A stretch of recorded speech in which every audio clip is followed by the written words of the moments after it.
에어컨 나왔잖아.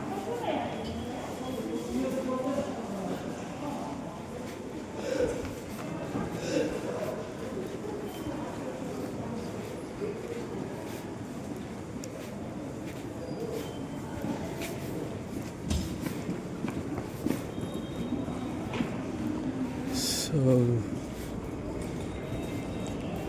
you've got these convenience stores, market shop, where you can buy your things like clothes.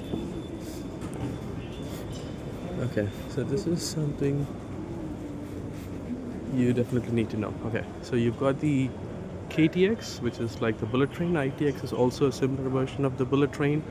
And then you've got the Mugungwa, you know, that's like the cheapest train. So it's like half the price of KTX.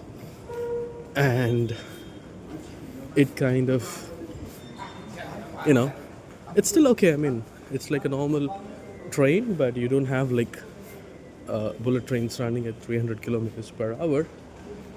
But it's good. I mean, it gets the job done. And I personally prefer the Mugungwa because I get to see the countryside because I'm not like in a hurry to reach the place in a hurry. The Mugungwa is something that I really like. And let me see if I can take you guys on a ride and show you what the Mugungwa looks like.